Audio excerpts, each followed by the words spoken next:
Greetings, crafty friends. How are you today? Welcome to another episode of Angela Shows You. Today, we are going to be working with the product called Insul-Bright. This is excellent if you want to make hot pads or, even cold. So the package says reflects hot or cold energy back to its source. No pre-wash. So it comes with a pattern on the back of it for an oven mitt. So today we are going to make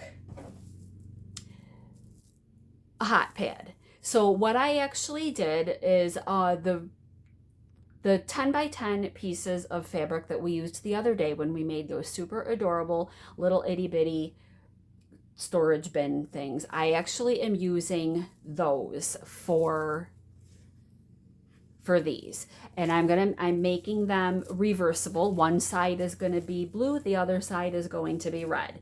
So what you're going to want to do is, whatever size it is that you are going to make your hot pad. So I'm making 10 by 10 primarily because it was easy, because I already had 10 by 10 pieces cut, and this is a great size for a pot of some sort if you're going to put it on your counter or your kitchen table. So you're going to want 2 pieces of this Insul-Bright. One piece really, they're crinkly. So if you hear crinkling, it's this stuff. It's not super thick. So if you're going to be using this on, especially if your countertops are newer, or if you're going to be using this on your kitchen table, you're going to want 2 pieces sandwiched in between your material. So what you're going to do is you're gonna layer your material. So what we've got here, what I did was I already, you don't have to do this step, but I did. I took one piece of the Insul-Bright and I just sewed one of the pieces of the Insul-Bright onto my fabric. You don't need to do this. It doesn't matter if you do or you don't. And then you're going to put the other piece on top of that. And then you're going to want to flip it, and then you're going to have a stack just like this. So you're going to have 2 pieces of fabric, right sides together, 2 pieces of Insul-Bright. We don't want these shifting around at all while we're sewing. And I cut the Insul-Bright just a tad smaller than the material. Not a lot, just a little bit. Okay, so what we're going to do is, your next step is going to be to sew this all the way around, and you're going to want to leave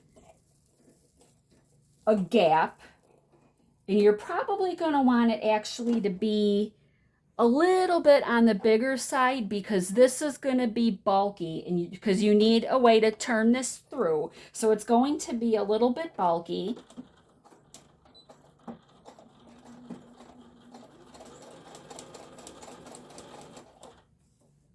I don't want this shifting around while we're sewing.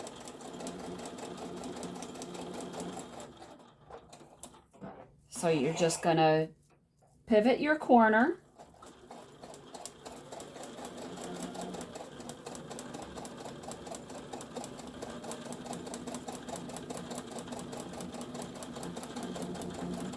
You're going to be so surprised at how easy this project is.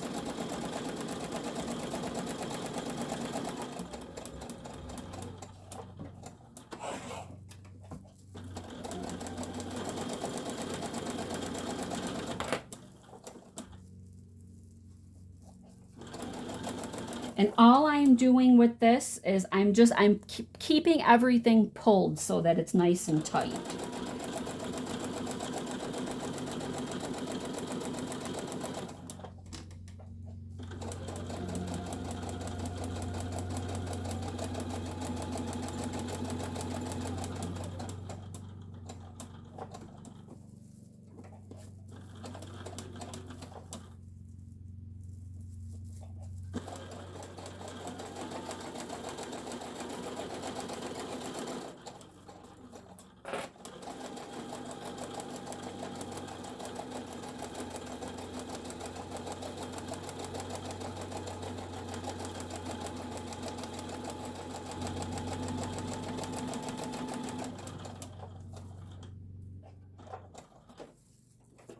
way.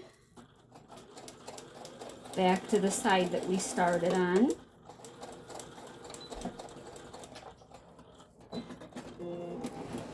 So then the next thing that you're going to want to do is you're going to want to clip your corners so that you can reduce the bulk that's in your corner.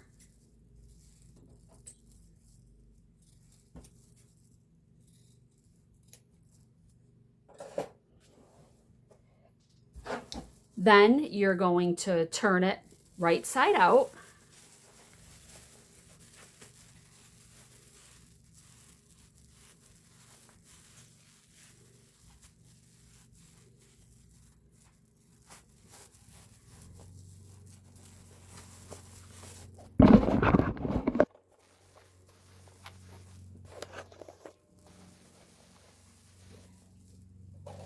And it might, sometimes it's a little bit helpful if you've got some kind of something to push corners out. You might want to break that out for this, depending on how, you know, much space you leave yourself to turn.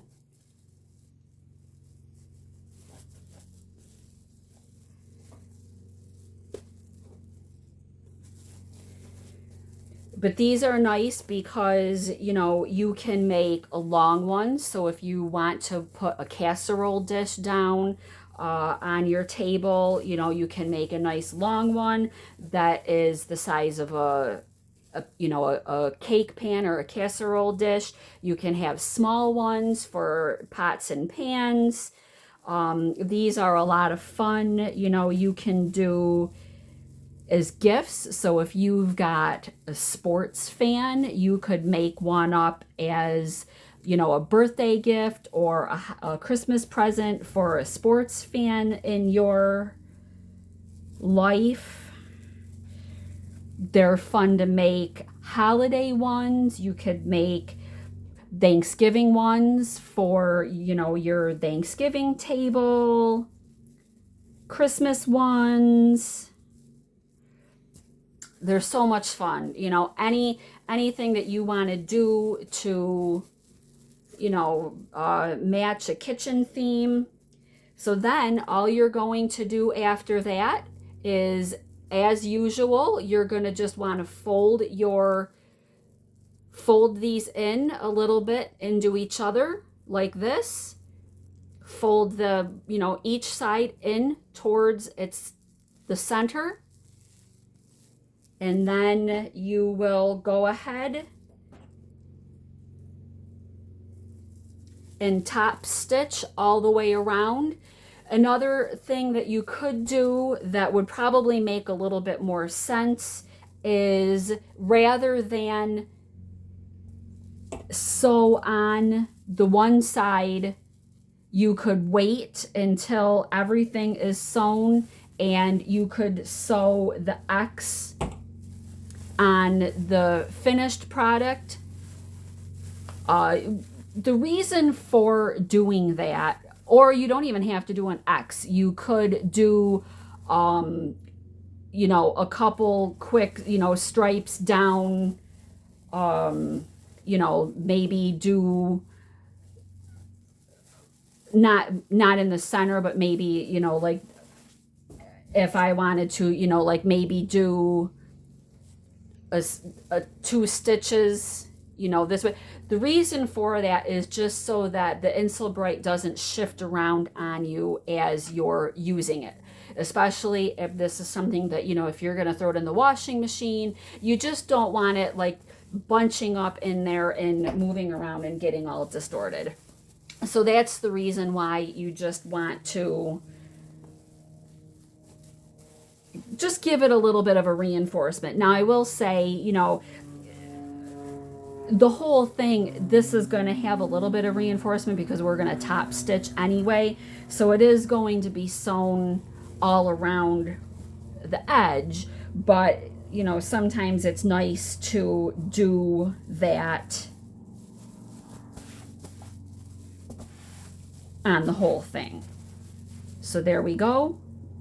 but this is part of the reason why I like to cut it just a little bit smaller, so that when you're folding your corners in, you've just got a little bit of room in there to work. And I'm just ever so slightly smaller I cut it.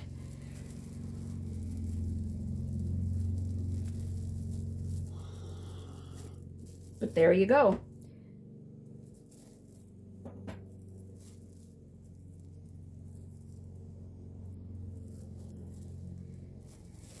So now I will have 2 hot pads with the cute little, I don't even know. They kind of look like buttons to me, but they're really not. But blue on one side, red on the other. So now I'll have 2 of these. So all I'm going to do is just go ahead right along the edge, top stitch, and these will be done. So super easy. This is something that literally takes, you know, I don't know, maybe a little bit more than 5 minutes, but probably less than 10 minutes from start to finish. You know, just cut your 2 pieces of fabric, 2 pieces of Insul-Bright, stack them together, put 1 piece of, or your 2 pieces of Insul-Bright on top of your fabric, put the other piece so that your 2 pieces of fabric are right side together, stitch it, turn it right side out, top stitch all the way around. If you want to do a reinforcement, you could do a couple stripes, you could do an X. If you're doing something large, you might want to go, you know, maybe almost like a tic-tac-toe looking, you know, just every, you know, so many inches, 4 or 5 inches or whatever, do a reinforcement stitch on it. But that's it. So I hope that this is something that you will make. I hope that this is useful to you and that you will give this video a thumbs up if this was helpful. And please consider subscribing to the channel, Angela Shows You, if you haven't already, for more that we have coming. Have a good day.